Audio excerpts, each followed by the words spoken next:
Major League Journeymen, we're jumping in here and we're talking awards. It's awards ceremony season. We don't have a red carpet for you, but we do have Alan Gordon and Dax McCarty with strong opinions. We're also going to name some awards. We found an opportunity for the league to maybe step up and do some cool stuff with some former players, and we're going to share our thoughts. You're probably going to have some thoughts too. Jump in. Major League Journeyman. Do we still have a little jingle? We got to get the jingle. I need to get the jingle over my voice because I'm having an incredibly handsome day. I see Gordo also having a really strong day celebrating Bobby Burling's birthday. Is that who you were celebrating? His birthday? The Bobby's big 4-0 for the Burlington? Big 4-0, mine tomorrow. Don't ever forget. Go ahead and send your requests or your presents to I'll put it in the Twitter chat. I don't know. Do you have a link tree where people can go on and be like your secret daddy or what? Yes, I prefer cash. I'm still a poor MLS soccer player. I was hoping you'd be a little loopier from your. Dax, what are you getting? What are you getting Gordo for his birthday? I'm getting him a razor so he can shave that mustache. Dude, I don't know if we ever talked about that. You just got rid of the mustache. How did that transpire? Well, because I do what I say and I say what I do. Which is what? I mean, which is me. I said I was going to have it for the summer, and Labor Day I shaved it off, even though a lot of people loved it. I mean, it was Labor Day. It was a Labor Day decision. It was no, it was like that's what I was going to do, and I mean, people are really upset that I shaved it. A girl, my daughter's friend. Mm-hmm. All my daughter's friends really loved it. They called me Luigi, okay, and they loved calling me Luigi. And this one particular girl said they were all so shocked. She said, "Mr. Gordon, I didn't like you with a mustache, but I really don't like you without one."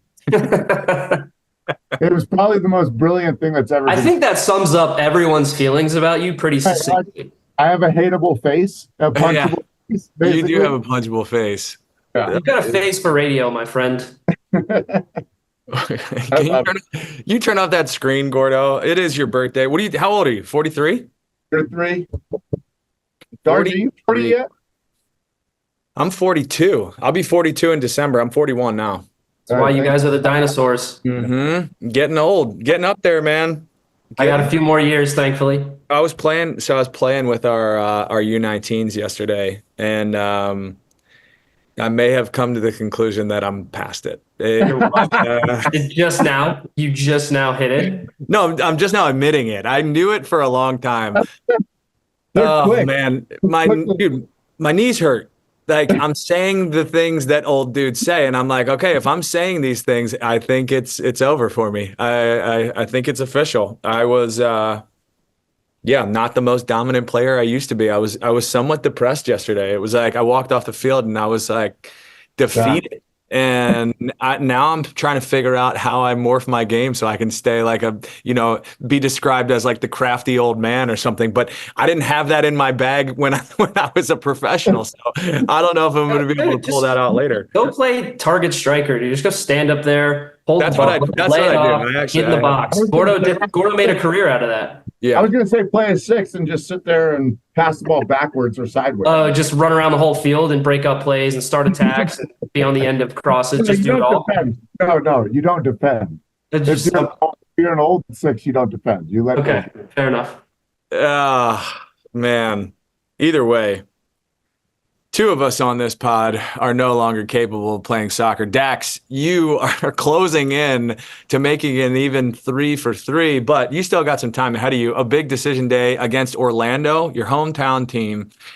Also, a really, really good squad and probably one of the potential dark horse favorites, or even maybe just favorites in general, clicking on all cylinders at the right time of the year. We're not going to get into our picks because we still need to figure out what those playoff brackets look like, but we are going to talk about decision day a little bit, but more so, we got a lot of awards to give out, right? I know that Gordo has been poring over his decision day prep notes. If we could share his screen right now, you guys would see the color coordination. There's page upon page upon page.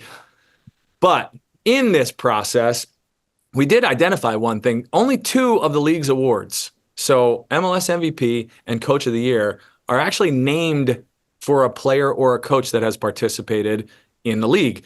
MLS MVP, the Landon Donovan MVP Award. Coach of the Year, the late Ziggy Schmidt Coach of the Year Award.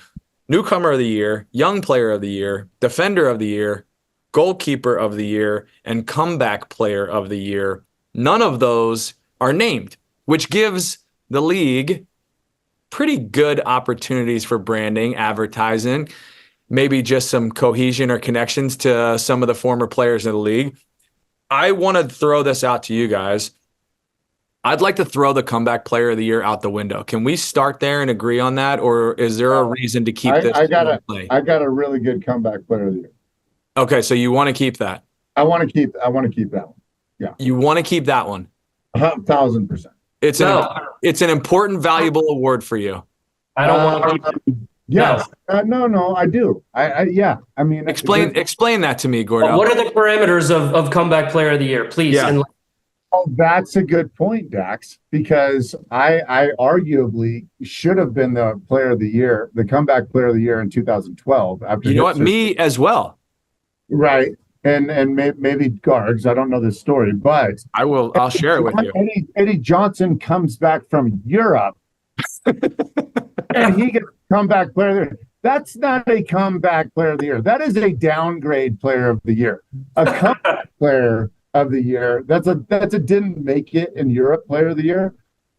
For me, I came back from surgery. So I mean, let's be honest, right? But I think that there's one guy fitting for this title, and he probably doesn't want to be remembered for this, but however, I think it was a monumental step for a tragic incident, and guys sometimes get cut short of their careers, and that's where I'm coming from. So I think that we should recognize a serious injury in your professional career that could sometimes, and most of the time, there's a ton of good talent that get derailed because of here's my problem. Actually, Dex, you're probably gonna share my issue, so I'll hold off here. I mean, my issue is that there's no good way to set parameters for what this award could mean. Is it long-term injury? Is it you had to get surgery? Is it you had a gambling addiction and you had to go off to rehab and then you came back and you did well? Is it whatever? Years and then you came back. Whatever. A few years, right? It's too inconsistent for me. There's no consistency with it. There's no way to set a legitimate parameter for what it means. If you want it to be only injury related, then there's not really that many great candidates that are going to come back from a major injury that you can have like multiple candidates, right? So it just, for me, it's just an award. I don't know. I don't really get it, and I don't really like it. I think it's another.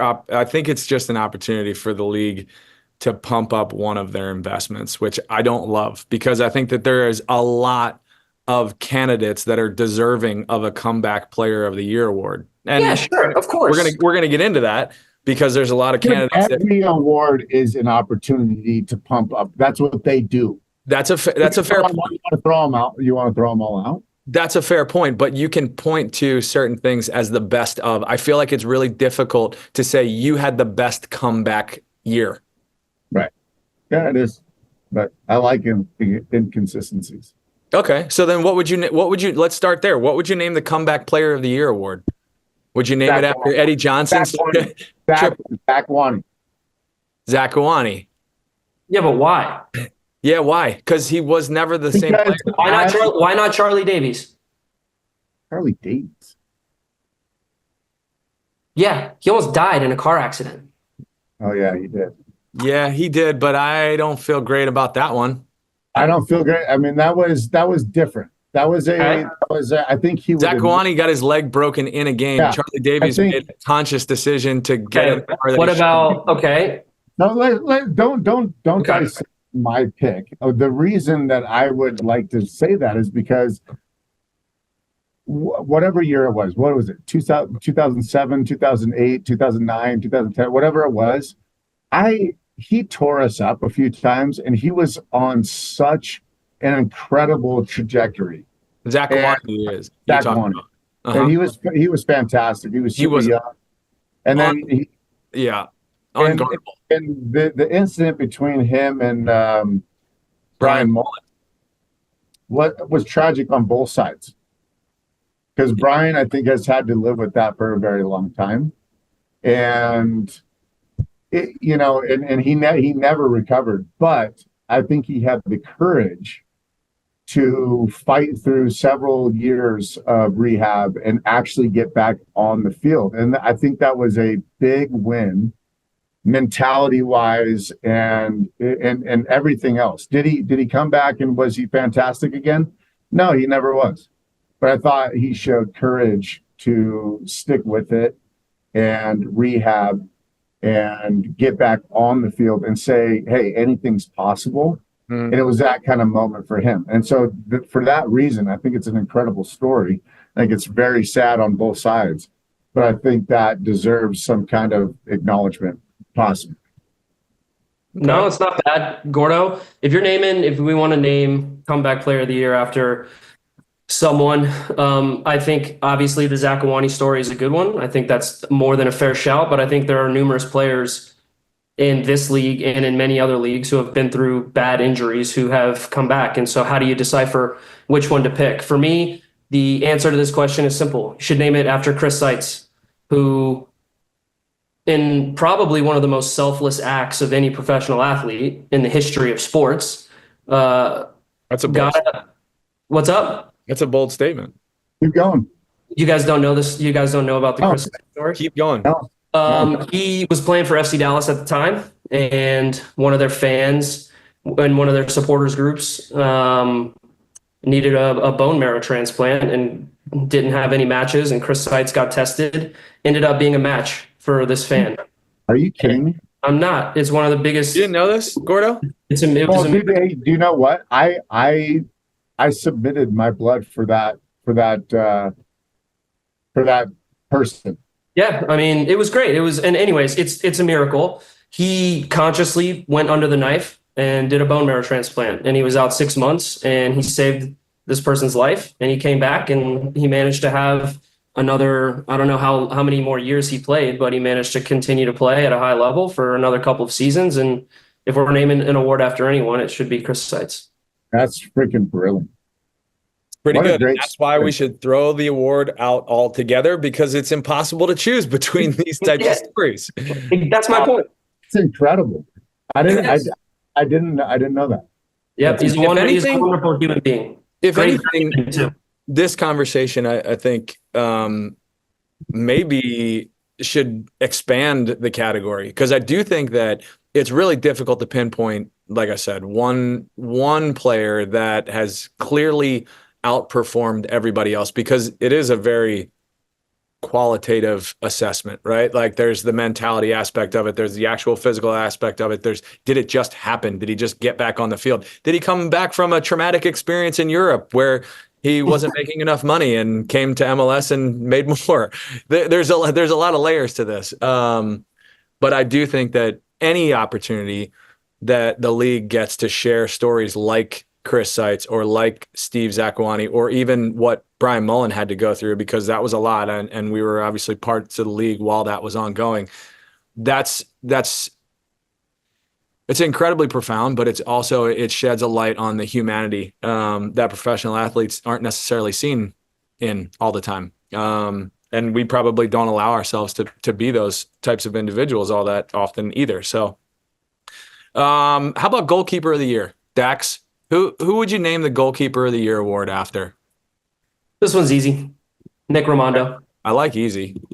Okay. Nick Rimando, Goalkeeper of the Year. He leads the league in numerous statistical categories. He's an MLS champion, and he is the all-time appearance leader in MLS. I mean, I don't think he has any peer in this league. I think he's at the top, and if you're going to name an award after anyone, MLS Goalkeeper of the Year, Nick Rimando. That's a tough argument to top, Gordo. I'm going to allow you to do it. Nick was my pick too, because I love him. Because I love him. You won't find a better person to drink a beer with. So that's compelling enough. and that plays close to my heart. But I was gonna say, I would either pick him or Kevin Hartman. Kevin Hartman for me, just because I played for El Gato, was for me. It's like those two for me. They represent goalies. No disrespect to like Tim Howard and like Casey Keller and all these guys that no. Tony Miola. Okay, Tony Miola was like a name. He started it, right? Like Tony Miola was the name when we were kids. Yeah. Like, you know what I mean? And he was an essential part to goalkeepers in this league. Casey Keller and Tim Howard. They all left. They are phenomenal, but they weren't phenomenal in the MLS. They went and made their names, and they were part of a different category because they were the first to break through and get into Europe and do really well, right? And Brad Friedel and all that stuff. So, like for me, for MLS, it would be Kevin Hartman or Nick Rimando. I'd give it to Nick Rimando. I really would, just because, all the statistical categories. He saved so many freaking PKs, dude. Like, oh my god, what a cat. We lost the final in 2009 against Real Salt Lake because he's that phenomenal at it. And I remember in Seattle. Yeah, I remember being in the national team camp and we would practice PKs, and he was all over everybody, dude. He just had like a sixth sense of it. It was great. So yeah, I agree. Nick Rimando never won Goalkeeper of the Year, but he's in the finalists several times. Like he's in the finalists several times. Did not win. He never won. All-time leader in appearance. All the things that you've gone through.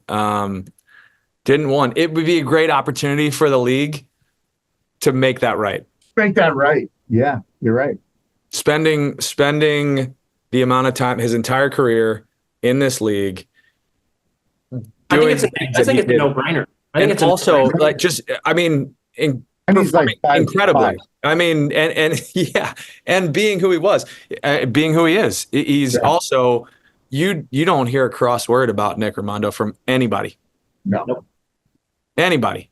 And what an opportunity for the league to do that. Let's get a petition going. Nick Rimando, Goalkeeper of the Year. Only other shout, which would have to happen way down the line. Andre Blake, only 3-time winner. Is he really? Goalkeeper of the Year. And probably has 10 years left. Yeah. He's going to be around. He's still got at least 7 fingers to break 9 more times. I think of players still playing, you have to shout out Andre Blake and Stephen Fry as 2 guys who you would think when their careers are all said and done had the chops to name the award after them. Even though Stephen Fry's got to be up there in appearances. He's up there in appearances. He's a 2-time champion. I don't know if he's ever won the award, which is scary. So those 2 guys who are still currently playing definitely have good shouts. Steph, for me, really good goalkeeper. I don't know if I would ever feel like I would say out of the crop. Not in the same category as Nick. Say like best. That'd be a tough one. Best for Seattle. Best, and he's fit for Seattle. He was really good in Toronto as a young player. Obviously does the job and gets everything done. And I mean, you hold that much tenure in one club, you're clearly a cut above. So certainly could be deserving. How about Defender of the Year? Gordo, where are you going for Defender of the Year? Go first. This one's easy. One's easy. Chad Marshall. Thank you for doing good job, Gordo. Really proud of you. Chad Marshall. I mean, 1,000%. 1,000%? 1,000. I would say, talk me through Chad Marshall. Tell me why. I mean, Chad Marshall, if we are, the reason Landon is named after the MVP is because Landon consciously made a decision to stay in the league, right? And a lot of people, that's debatable. A lot of people say, well, he didn't make it or whatever. He wasn't comfortable, But he spent his entire career in the MLS, building the MLS to what it was. Chad Marshall, He didn't. he didn't build the MLS, and no No, defender would. Landon didn't spend his entire career in MLS. I mean, yes, he did. I mean, he went on loans. He went on loans. No, the first club he signed with was Leverkusen. Leverkusen. It doesn't, dude. When he was like 18, and he came back, and then he built the league. What are you talking Your about? statement is factually wrong. It's all Okay, sorry. Conceptually, you're correct. I didn't know I was talking to, Einstein and Oberschweitzen or whatever that guy's name is. Dude. We know what you mean. All right, okay, continue. Okay, so did he build the league? Yes. Yes. Okay. Yep. And Chad Marshall could have gone somewhere else, and he was completely dominant for a very long time. I thought he was severely underrated for what he did. And I mean, he's got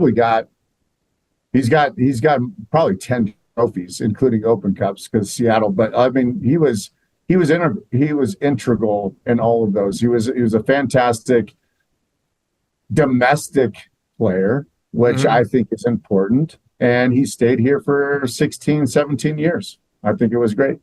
Why do you think, why do you guys, I know that you played against him directly, Gordo, but why do you think he didn't have the same type of national team career that he did from a domination standpoint within personality? I just think that Chad was he's part of my generation and yours. And back then we were getting paid peanuts. And so we took the approach that we didn't really like soccer because it wasn't that important to the world.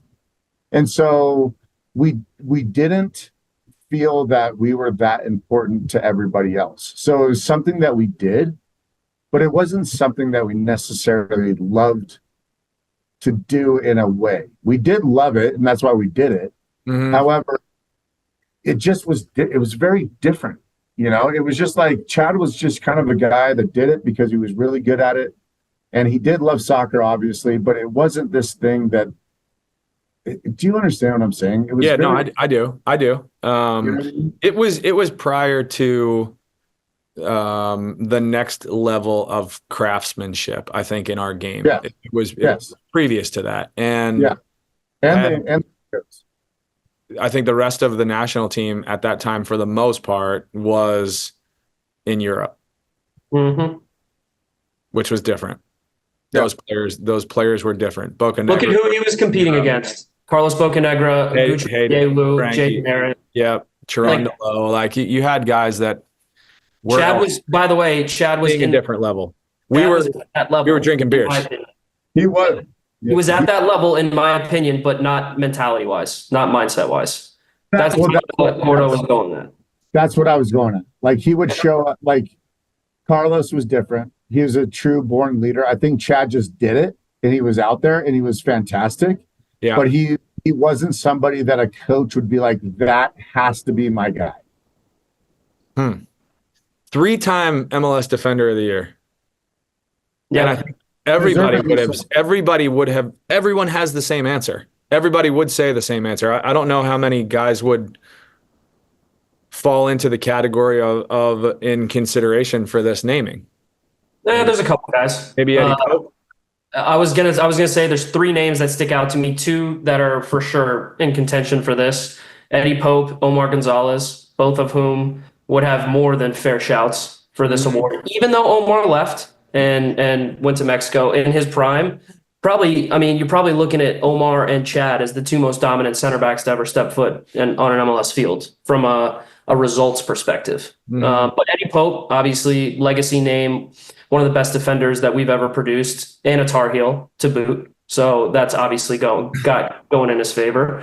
One shout that obviously, I don't know how much you guys will agree or disagree with it, but one guy who I have so much admiration for because he never left the league. You guys say Chad Marshall was underrated. This guy I'm about to say was perennially underrated. One of the best center backs in MLS history. I know where you're going.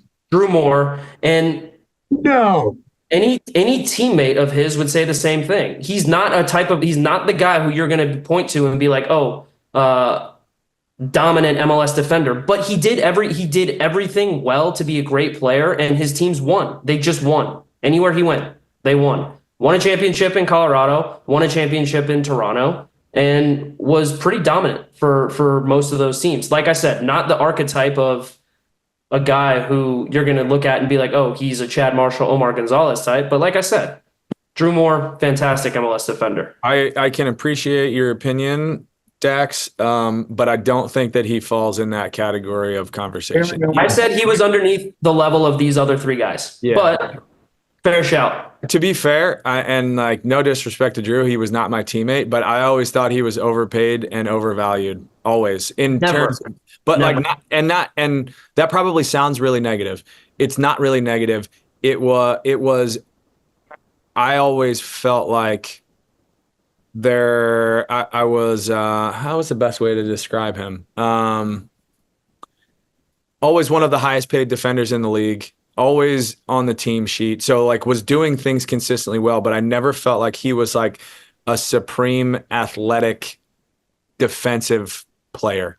I felt like he kind of fit in between a center back and an outside back, which didn't make him a the best version of either. Maybe, but here's what I'll say. Colorado doesn't win MLS Cup without him. And Toronto, for as good as they were and how many attacking pieces they had, if you ask that team, if you ask Vanny and you ask Michael and you ask Josie, I'd hazard a guess they would say they don't win MLS Cup without Drew Moore. Yeah. Sorry, you don't agree, Gordo? You don't agree? BS for our younger listeners. Okay, like I could have played center back with Josie and Giovinco up top in the midfield that they had and won. We would have won 3 MLS championships. Now I know you. Now I know you had 3 or 4 drinks at Dude, I think Drew was incredibly consistent, incredibly reliable. Hey man, at the end, put him in the same category as the 3 guys I named before. No, for sure. I mean, we're on Drew. Incredibly consistent, incredibly reliable, and at the end of the day, the Cal Ripken Award, that's fine. But like, come on, Iron Man. I think Bocanegra's got to be considered in this category. I mean. Not for the MLS. He only played here like 3 years. He played 2-time defender of the year, and also like in early years. Yeah. I don't care how many times a guy won the award. I care about like the substance of him being in the league, which is why I said Omar. Like he's one of the most dominant defenders. He won MLS Defender of the Year. He won championships, but he left. And by the way, the most important thing about Omar was he was the first ever DP defender as an American. You should probably give Bruce that award, but I like that. That's true. He transcended that. He made Bruce doing that changed. I mean, they won back-to-back MLS champ. They won 3 championships. Totally. Was Omar? I mean, you played against Omar every day. Was Omar as dominant as Chad? No.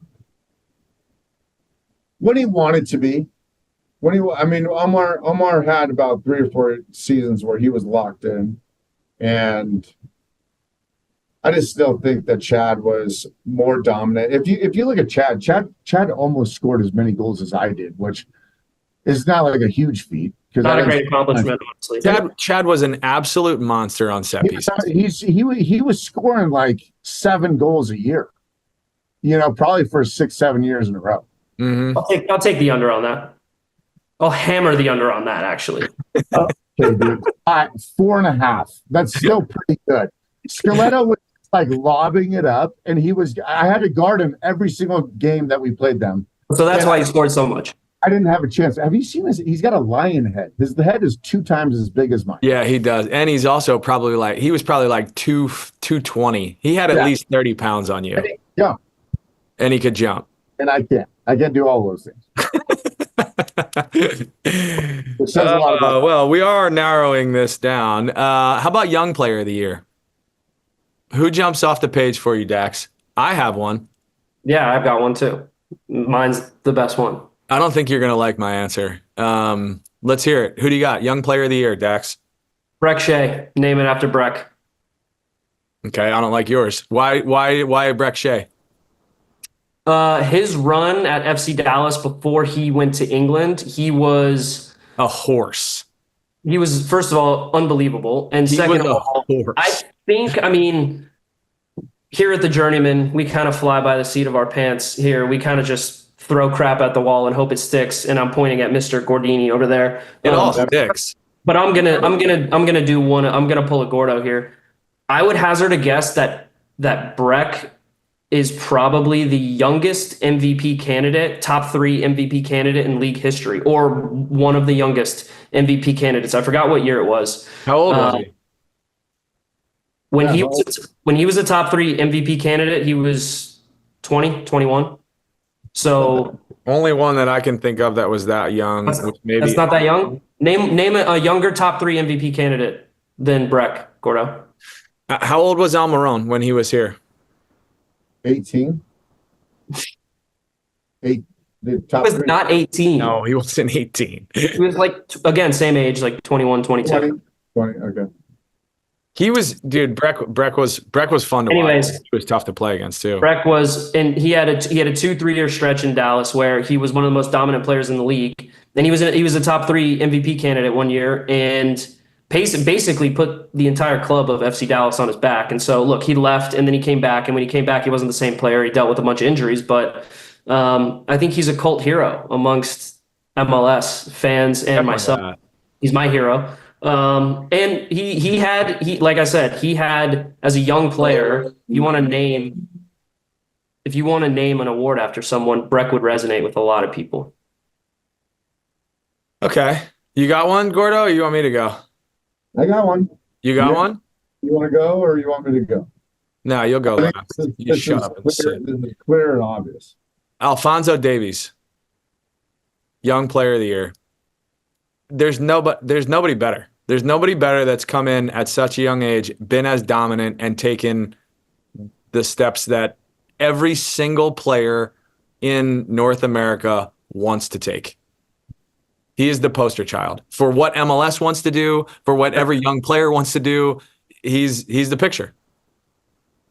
So are we just going based on transfer fee and what club he goes to? Similar to the Comeback Player of the Year award, there's not a lot of parameters here.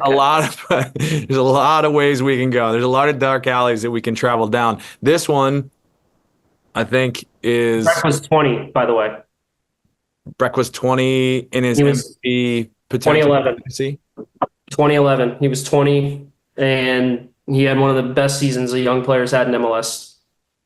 Yeah, and I haven't looked up any stats. Alphonso Davies is a good answer. I don't hate that answer at all. It's just the parameters are different. He played in MLS for 3 years as like a preteen, and that's for huge money. I mean, that's a good standard, right? But did he win the award? Do we have Young Player of the Year awards for Alphonso Davies? I like if you want to ask me, Cards, if you want to ask me what I think. I mean, let's hear what you think, Gordo.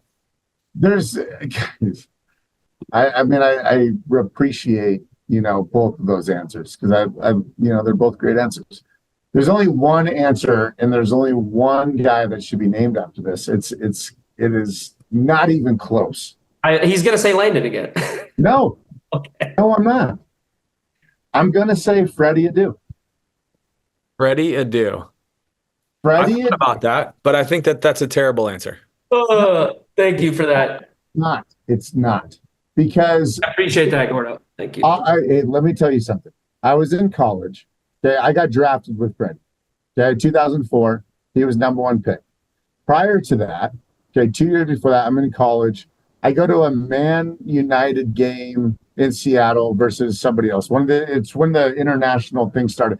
Freddie Adu was at that game, and there was like 5,000 people that were following him around the stadium. Mm-hmm. He was the closest we'll ever get at this stage. There's nobody ever been more popular than him at a young age. He was 14 years old. Mm-hmm. He was Messi. He was the American Messi. He didn't end up being that. Mm-hmm. was the most popular 14-year-old of all time in this country. And he set boundaries. No. In soccer. Okay. For soccer. Well, name somebody else that's 14 and every pop star that's ever done anything in this country. Sports, that's why I said in soccer. Okay, in sports. But like it was incredible, right? It was incredible.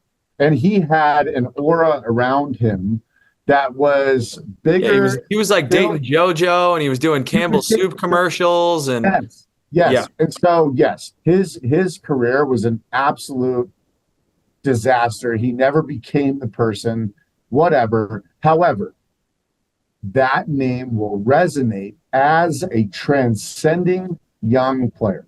Freddie, so your award has nothing to do with on-field success at all. Nothing to do with actual soccer. You're actually giving a mark. Okay, I mean, why don't we just give out the MLS Pop Star of the Year award then?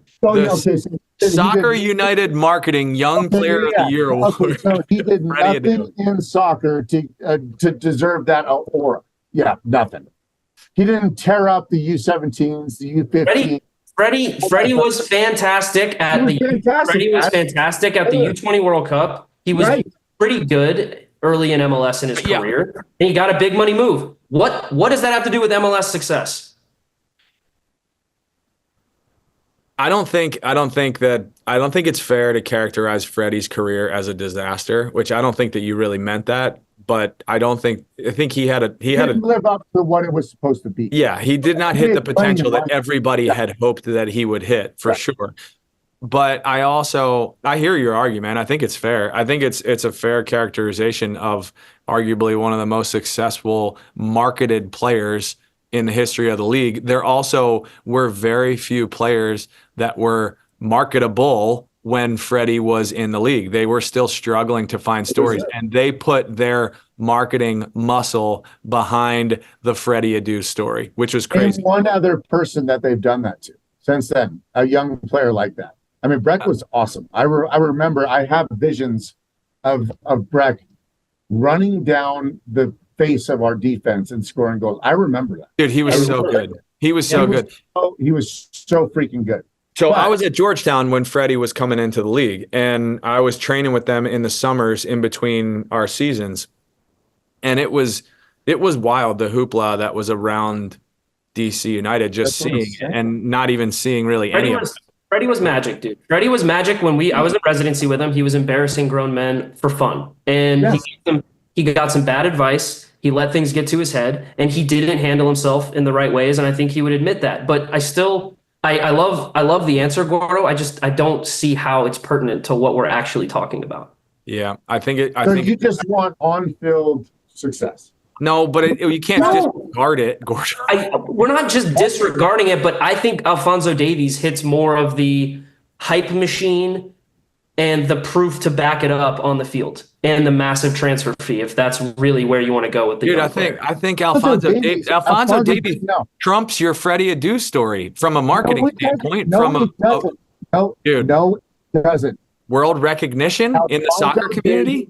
Alphonso Davies was a good player, and everybody was surprised, including me, that he got a transfer to Bayern Munich, and then he's had the most successful transfer as a young player ever, because he's fantastic right now. I remember that was not that surprised he got a transfer to Bayern Munich, dude. This guy was 15, being scouted by all the biggest clubs in the world. It just wasn't as big of an aura that Freddie had. I agree with you.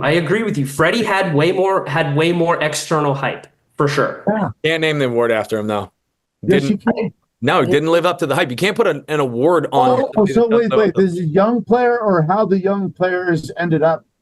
Okay. Well, that's good. We're going to have to clarify this. We're going to have to write into the league and find out what the parameters are, and then I will get back. How about the where are they now, young player? Where are they now? He wins. I'm done. But you know what? Let's just name the award after Kevin Sullivan. Screw it. He hasn't done it. That's done. True. We're just going present day. All right, last one that doesn't have a name. Newcomer of the year. Gordo, I'll let you go first. Do you have an answer? That'll work. No, You don't like that one. I won't even give it justice. Okay. Don't care. Dax, you want to go first or second? Go ahead. I'll let you go. This one's an easy one. This is a win for Soccer United marketing. This is the Zlatan Ibrahimovic. I knew you were going to say that. And it doesn't. I don't like it. It has to be. It has to be. What is it? The Newcomer of the Year award? Newcomer of the year. Yeah. There's not been one debut that's been better than his. It was the best. It was the best debut in the history of the league. Day one, bar none. Yeah. Bar none, coming on as a substitute in arguably the biggest game of the season and doing what he did. It's hard to I can't argue against that. I really can't. And I knew you were going to say that because you're so predictable and you're so boring. You mean correct, also known as correct. I think that, yes, if you're going to name it after a Newcomer of the Year award, I look at Newcomer of the Year as like more of a, this is my own parameter, by the way. I look at Newcomer of the Year as like more of like a mid-season acquisition who like totally transformed a team. And that's why I would name it after Nico Ladero, because he is, for me, the entire reason why Seattle went from perennial playoff team that was pretty good with an amazing fan base to perennial winner, basically all the time. So Nico Ladero for me was one of the best signings in league history. Mm-hmm. And the fact that he did it in a relatively small market with a huge fan base, and he didn't really have a big name brand recognition. He was the anti-Zlatan. Yeah. If we're being honest. 100%. And the respect I have for guys who come in, and he was never a loud personality. He just did his business, and he was always one of the best players on the field every single time. And he won. He just won with that team. Open Cups, Supporter Shields, MLS Cups. You name it, he won. Here's why I don't like this award. Because now we're just saying, who's the signing that has always been the best? Why wouldn't you pick Giovinco and Ladero? Of course, you could say that's my point. That's why Newcomer is difficult, because you could say Thierry Henry, David Villa, Andrea Pirlo. You could say all of them. That's why I said this award for me. My parameter is like a mid-season acquisition who totally changed the trajectory of their team, and Nico Ladero is that guy. Okay, I still don't know if you'd be able to disagree or argue. I can't disagree with Zlatan. I can't. Zlatan, even within those parameters, he's still the better option. He was, but they were still shit when he and Zlatan didn't win jack shit. Let me just put that out there. Fair. That's fair. That is fair. Nico Ladero came into a great organization at the right time, and tough to characterize. It's the missing piece. Tough to characterize Seattle as a small market in Major League Soccer in that orbit. It is a small market. I would say, I said small market, big fan base. Yeah, but still, like, I don't know. They're not considered a small market in Major League Soccer. I don't think. No. Not anymore. Not when Nico was going there. As soon as when they burst on the scene, they trumped literally everybody else. Okay, I still think they're considered a smaller market sport. Seattle's been top 20 fan bases since. Sure, I'm talking about small market sports town. All right, that's fair. All right, we're gonna have two substantial conversations here. One being the coach of the year for this year, because that's already been named, Ziggy Schmidt, and one being the MLS MVP, Landon Donovan MVP for this year. Two, it doesn't happen like this all that often, where I feel like there are a lot of realistic options to choose from and really easy arguments to make for a number of players. So for the sake of everyone's time, Gordo, I want you to give me your second place, not who you ultimately decided on. I want you to tell me who lost out to the winner in the 11th hour. Which award? For MLS MVP.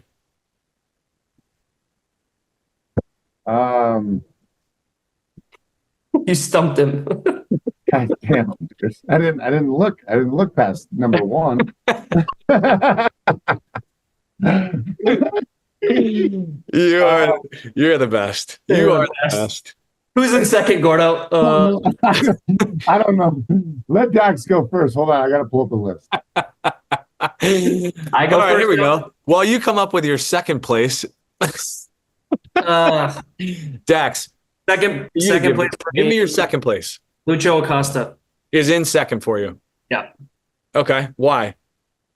Leads the league in goal contributions, goals and assists, and led Cincinnati to another fantastic season where they, I think, dealt with so much turmoil on their back line. And I understand he's an attacking midfielder. Their back line, I know, doesn't equate, but when you have so much, when you lose 2 or 3 really, really good players on your back line that was the foundation for your success, for you to, the platform for you to go and do what you do, for you to still continue to put up big numbers and week after week drive your team forward. I just look at what he does, and you can quantify it with the numbers, but there's also something about Lucho that you can't quantify. And I hope you guys understand where I'm coming from with that, but he has that it factor that if he's on the field, he has the potential to take over a game and be the best player on the field anytime he steps on it. And he still backs it up with numbers, and he still backs it up with team success. It's first of all, the MVP award this year, I forgot to say this off the top. You could make a realistic argument for 8 to 10 players to win the MVP award, and I don't think you could say that about any other season in MLS history. Gordo can only come up with one, but I know. Make an argument for 8 to 10 players. No, I got it. But let me just finish on Lucho. Whenever he steps on the field, your team has a chance to win. In Cincinnati, why is he not number one for you? Because number one for me is my number one. Okay. Gordo, is Lucho in your top 3? Yeah, oh yeah. Absolutely. Your top 3. Can you give me your top 3? You only asked him 2. Don't ask him to do another one. I don't want any reasons. You've missed your opportunity for your argument, but 3. Give me 3 and 2. Who are they? So for me, dude, it's Ricky Puig and Lucho, and the only reason I'm picking Ricky is because Dax watches more Lucho than I do, and he's phenomenal. You're picking Ricky as your 2? I got Ricky as my 2. I don't watch as much Lucho as I do Ricky, and I watch Ricky on a weekly basis. Yep. We're Galaxy fans. My sons love him. And I just think that he is the most valuable player. He's so valuable to the Galaxy. And they got first place. To his specific team, you're saying? To his specific team. And I watch him more than others. So I am biased. If I watched as much Lucho as I did Ricky, I would probably flip them. I mean, I think they're both so phenomenal. Every time I see his highlights for what he does for Seattle, I mean, it's 1A, 1B. It's like impossible. They both are so freaking fantastic. But you mean Cincy? Right. Who did I say? Right. Seattle. Right. So I mean, dude, but Ricky gets on the ball so freaking much, dude. Like without them, they're just not even close. He's the heartbeat. You know, it's like so valuable. So that's the only reason. And I watch. That's the only great answer I have is I watch more of him than I do Lucho. But it's really very, very close. So I'm not surprised that you said that because I believe a very similar thing. I think he's been fantastic. And he is. If you picked Puig up, one, I think he would be as successful, if not more successful, in any other talented team, right? In his position or for his position with the sum of his parts around it. But I also think it's really important metric within these awards to look at what their teams are doing. And the Galaxy going from where they did to winning the Western Conference is a big deal for me. Yep. And I also think that when he is not on the field, the Galaxy are nowhere near what they are with him on the field. So I wanted to throw this to you, Dax, because there are a number of players here that are deserving candidates. Is there a tier? Is there a tier for you? Is there a tier 1 and maybe a tier 2? Even though I feel like tier 2, you could realistically, like for me, I think I could probably pick out a handful of guys that I would ultimately characterize as tier 2 that probably could be made an argument for. Is there more than 3 for you that you would throw anybody into that top tier with? Yes, and I can do that now, but at the end of the day, I look at eight guys. Eight, and that's all in tier 1? No, 8. Oh, okay. This is tier 1, tier 2 MVP candidates. That's it. Yeah. Give me tier 1, give me tier 2 before you give me tier 1. Tier 2 guys. Chicho Arango, Luis Suarez, Gabriel Peck, Denny Bouanga. So the 2 of those guys are in tier 1 for me, Denny Bouanga and Chicho Arango, because of the same reason that I shared about Ricky Puig. They are far and away the most valuable player for their team, and they have also produced at an incredibly elite level. I agree, but Chicho Arango, he fell off hard second half of the season. So he got hurt. He didn't get hurt. He had a suspension for MLS disciplinary reasons. Oh, he was hurt.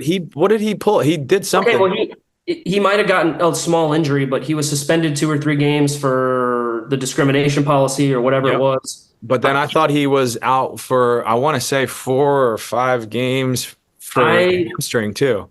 I think he's played a decent amount in the last, let's call it 10 games. And I just don't think his production has matched his early year production where he was on fire. And we actually mentioned him for an MVP candidate. Yeah, he was the horse in front of the race there for a bit. Tier 1 for me is Lionel Messi, Ricky Puig, Lucho Acosta, Evander, and Cucho Hernandez. So 9 total. Vander, Cucho in the top tier for me as well. Evander not, but similar probably reasoning that we had before, like, and maybe exactly what Gordo was talking about. Haven't really watched maybe enough of him. He's been incredible. Evander has been absurdly good. Yeah. Just as good, if not better, than most of these guys. Gordo, and he has the number to back it up. But the reason why he won't be a finalist for me and why he wouldn't even be in the top 3 for me, I think that Hani Mukhtar is probably going to be, maybe not going to be, but should be the last candidate to win the MVP on a team that's relatively mediocre. And what I mean by that is a team who squeaks into the playoffs, a team who you look at and you're like, do they really have a chance to win MLS Cup? No, I don't think so. And I think Han's the last guy to do that. And honestly, Evander's been great for a really weird Portland team who's been crazy erratic, up and down. They score goals in bucket loads, but they win games 4-3, 4-2. They lose games 5-4. They score goals for fun, and Evander's at the center of that, but I don't think they're a realistic candidate to win MLS Cup. So for that reason, I don't have him in my top 3. They're a pickup team. Gordo, I asked Dax his tier 1. Are there any other players within that? And I was going specifically because Dax, I think, covered the majority of the best. But as a goal scorer, if Benteke wins the Golden Boot, does he jump into tier 1 for you? Yeah. He is tier 1, regardless he wins Golden Boot or not. DC United would be bottom of the table without Benteke. Bottom of the table. Exactly. So Dax just answered your question to me perfectly. Okay. That's good. Fired me up. It's a dumb question. I don't like it. Is it a dumb question? I don't. I do. So you guys are saying if you lead the league in scoring, you are guaranteed to be in the tier 1 of MVP candidacy. 1,000%. Yes. Goals are that important. Even with they are that important, but even with the production that options, let's say Benteke wins the MVP award. Even with the options that are 2 through 9 right now, whose productions are in a lot of ways much better than Benteke's with the goal production or goal and assist and chance production. Well, You're still telling me that let's say, is Benteke in the top 3 if he wins the Golden Boot? well, he wouldn't win it because his team is not to Dax's point. Is doo-doo. Right. So No, just because you're is probably it's very hard in any major league sport to win the MVP. You got to be so phenomenal, right? Like to win it if your team is not in contention for a championship. It's that hard. But it doesn't negate the fact of what Dax said is to score that many goals is super impressive because goals are that important. Of course it's impressive. Literally be. That's not the question. What's the question? The question is, just because he wins, let's assume he wins the Golden Boot with the amount of actual realistic. No, he's not guaranteed to win the Golden Boot. Okay, all right. Assuming that he does. He has a 4-goal lead, 23 goals. The closest to him is Bouanga and Cucho at 19. Does that automatically put him in your top 3 for MVP candidates? No, it doesn't. It doesn't put him in the top 3. It puts him in the top tier, whatever your tier is. But no, I mean, especially a guy like that, right? If it was somebody, he's a pure goal scorer. He is a finisher, right? What does he got? 23 goals. 23. He's probably got 19 one-touch goals, right? So he needs service as far as to do that. But it's still important, but it doesn't mean that he's in the top 3 because I think that there's other guys like Acosta, who's going to get 16 assists, who's going to get 16 assists. And so their combined assists per and goals of what they're doing for their individual teams is going to supersede that. Now, if Acosta or Puig won the Golden Boot and their team was number 8 and they had 15 assists, that's a different story. But for Benteke specifically, because he's scoring goals, and it is important, we're not negating that, but there's a lot that these other candidates are doing for their team rather than scoring goals. How many assists does Benteke have? 6 or 7, or maybe 5 or 6. Here's my only point about Benteke, Dan, because it's not a bad question. I don't think he's in the top 3 specifically, just because this year you have so many dominant players. It's actually that's my point. I know, and that's fine. What I said. Gordo's right. But my argument is, you take Benteke out of DC United, they are bottom of the table. Everything DC does is catered to what Benteke does best: aerial duels, scoring goals from crosses. They built their whole system and team around him. The only guys who come close to a team being built around everything they do like that are all the best players in the league: the Messis, the Cuchos, and the Acostas. Like, Benteke is in that class in terms of how important he is to his team, and the fact that he's scored so many goals. He has to be in the conversation. Now, because all these players are having such dominant and great seasons, he's not going to make the top 3 for me, but he's in tier 1 for sure.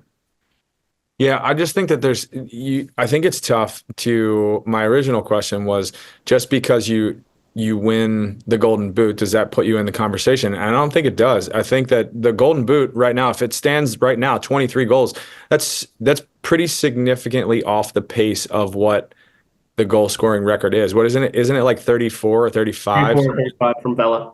From Vela, right? That's a good point, because when Nemanja Nikolic won the Golden Boot in 2017, was it, Gordo?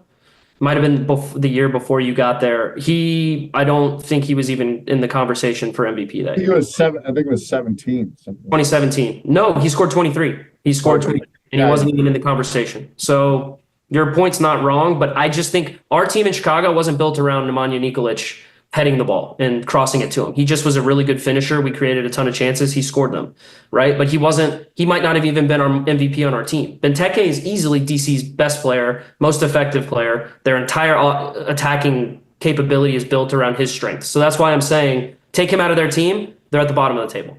So the least interesting part of this conversation is who the number 1 is. So, Gordo, I'm assuming, why don't you share it with us? I mean, I think that Messi's due the MVP. I mean, he had a stretch where he was out, but I don't think there is a question in anybody's mind at this point. And yes, they won a lot of games without him. However, it doesn't even matter. It does not matter. It does matter. It does matter. No, it doesn't matter. Of course it matters. He's still the best player in the league. That's not the question. That's not the award. See, this is where it gets tricky because that's not the award. Gordo, is it the best player in the league award or is it the most valuable player? Because if it was the best player in the league award, then there would be like 5 winners. Give it to Benteke because you just said then they would be at the bottom of the table. Right. So how many places? Okay, if you're going off of your metrics, how many? I just said Benteke is valuable, but I didn't say he's in the top 3. What you're saying how many? So the most valuable player is the most, like, if you take them out of the squad. Yep. How many positions in the table would they move? Right. And so for Messi, his stint that he was out, that doesn't do a lot for him because they won the Supporters' Shield and they did really well. They won like 8 of 9 games he missed. Right. So put him in tier 3 from your metric. Messi, no. Benteke would win because they would be bottom, and now they're getting into the. I still look at the total body of work, but Dax, do you have a different number 1? Body of work. Yes. You do. Oh, he is the best player in the league. Yeah, but that's not the award. Who's your number 1? Cucho Hernandez. Most valuable player. Most valuable player. If you took him out of the squad, where would they be? Columbus? Yeah. 5th or 6th, probably. Where are they now? 2nd. No, they wouldn't. No, They'd still be near the top. They'd be at the top. So I'd give them top 4. They'd be top 4. That's a tough one. I see where Gordo, you're right. He's the best player in the league. No question about it. I just don't think you can win MVP playing 17 games. I hear what you're saying. And I usually that's the barometer. You should not would agree with you. However, it's difficult to argue against production in 17 games, especially on either bookend of the actual season. Similar to what you were saying about Arango. If Arango had a phenomenal year, had a phenomenal year, but he falls off at the end because he misses some in the beginning, you're not getting the same picture of the player. You're still getting the exact same Messi. No, listen, I'm saying Messi is the best player in the league. There's no question about that. But the MVP jersey, we get it. The MVP goes to the guy who, if you take him out of that team for any significant amount of time, that team, I think, would falter a little bit. They'd look different. They would obviously play at the same level. You could make an argument that Inter Miami played better. Let me go one layer up, Dex. If you took Messi out of Miami, you wouldn't have Suarez, Busquets, Tata Martino, half the young players. None of them would be there. You can't do that. Most valuable player because they're. You want to give him the award for who he recruited? No, listen. No. Just, hold on. Give me 1 second here. Give me 1 second, Gordo. I'm saying that because there is such a lack of parameters within this conversation of most valuable player, I don't think it's fair to take out all the other intangibles that are present with Leo Messi. He's producing on the field. He's produced since he got here. His team is fantastic. The roster is built because of him. The coaching staff is built because of him. Inter Miami is actually probably still a club because of him. They are. You're talking about the most valuable player. He's still the player. Listen. Give it to David Beckham. Look, you guys are like acting like I'm saying he's like crap. Like, he's still the best player in the league. I'm just saying part of the requirement for what I want to see from a most valuable player award is a guy who's on the field a lot. He just hasn't been, and he's been injured, and that's fine because he's still the best player in the league, and Inter Miami didn't need him. But give it to Ricky Puig. Ricky Puig is a great argument. Yeah, that was where my I'm argument not disagreeing with you. Gordo, there's 5 guys in tier 1. If they won the MVP award, I would not be upset. I would not be able to argue against that. If Messi won the MVP award, I'm not going to say anything. He's the best player in the league, but I don't think he should win it. I think it should be Cucho. I don't even think Cucho is in my top 2. Okay. I think Puig is. I think it's Messi and Puig. That's me. I would say Puig is in a tier over Messi for me, for sure. Tier over Messi. Well, I would go Cucho and then Puig and then Messi. Just because a game is missed or because they did so well without him? Both. So here's a question that I want to ask you guys, and then we have to wrap up. LA Galaxy, they have the first team in MLS history to have 4 players score 10 goals, right? Mm-hmm. Correct. I think I said right. Portland Timbers, first team in MLS history to have 3 guys score 14 or 15 or more goals. Right. Right? Do you think that Ricky Puig, and I know he was a big catalyst for that, but do you think that takes away from his argument for MVP because he has so much quality and talent around him that there's all these other players contributing? And the same can be said with Evander in Portland. He has 2 other guys scoring 15 goals. You can kind of make the argument with Inter Miami and Suarez. Not so much, and even Campana, who's a DP who's on the bench who scores every time he plays, right? Mm-hmm. So the argument is, the question is that an argument for them because they're creating and they're giving all these chances and creating all these chances and getting all these assists and opening up all these different lanes for other players? Or is that an argument against why they shouldn't win it? Because there's so much quality that if you took them out of the team a la Messi, they're still going to find ways to win and they'll still have players that produce. Do you understand the question? Yeah, of course. Gordo probably doesn't, but he'll get there. He'll catch up. I think it's a good question. I think that it's hard to pull any player out of their team environment, like we talked about before, right? I think team success is an indicator of how good of a season you're having. So I think then it goes to qualitative, because I don't think that I could argue that Peck or Paintsill or Joveljic are having MVP candidate seasons, but I do think that Puig is. Sure. And similarly for Evander, similarly for Messi and the rest of Inter Miami. Messi is surrounded by world-class talent. Yep. Correct. So I think if anything, it brings a spotlight, but I also think it makes it probably tougher for other MVP candidates that are having similar years to maybe be as celebrated. That's where the argument is. Is it for the best player on the best team, or is it the Hani Mukhtar Nashville Award, where if that's the barometer, Hani Mukhtar in Nashville, who was the best player on our team, and we would have been a nightmare. We wouldn't have made the playoffs, probably been bottom of the table without him. Similarly with Benteke in DC, is that your barometer for the award? Because for me, obviously, it's not. Right. And it's I see it's all tough. these other it's guys, tough. and all these awards are tough. That's the point. But that's my point. But there's multiple parameters within all these awards that you can go in different directions. They should rename the award, because in every sport since we've been able to understand, it is the most valuable player for the best team that is vying for a championship around the time the playoffs come. So they should change it. They should say the most valuable player for a team that's relevant.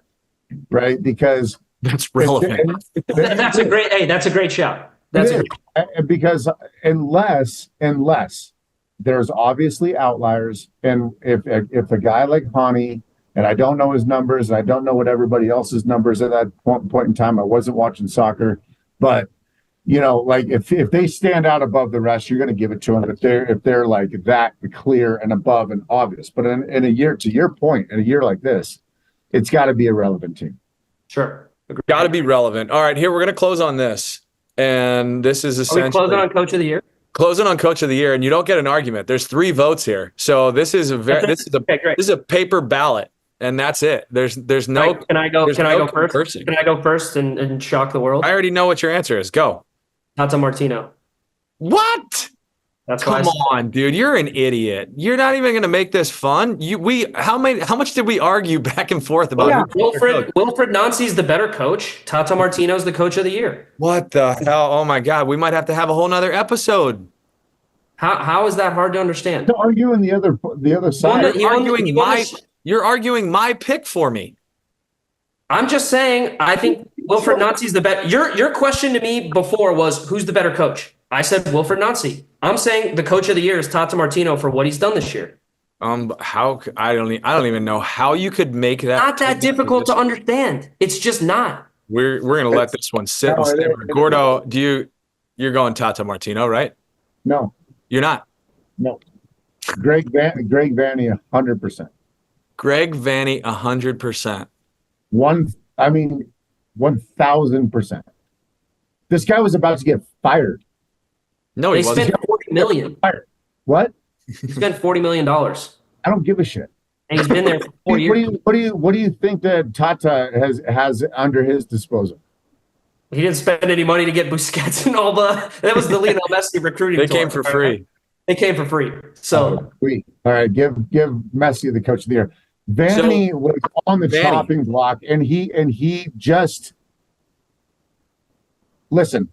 There was no arguments were allowed to be made here. There was no doubt. No arguments were allowed to be made, but no doubt in anybody's mind. You would have all sold your house and your wives and your kids, which is not that surprising, but your house is important.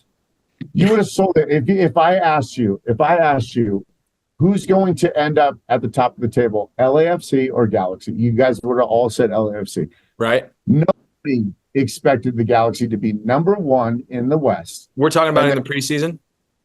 Yeah, you could say for the season. It doesn't matter. Well, they hadn't spent $40 million yet, but yes, he has taken a team that didn't make the playoffs or maybe just snuck in or whatever they were doing. Chris Klein gets fired, tons of drama. Mm-hmm. This club was in disarray. Yeah, agreed. And he has pulled them back into a winning. I mean, this is one of the most decorated. They were in disarray with him, though. They were in disarray with him, but we're not talking about previous. We're talking about this season specifically. I think Greg Van is an admirable candidate and does fall into the top three.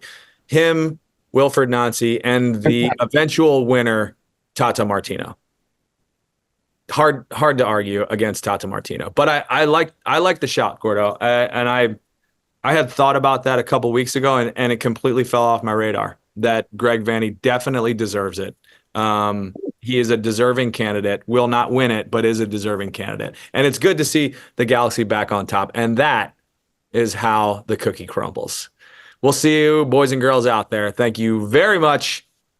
We're all winners today.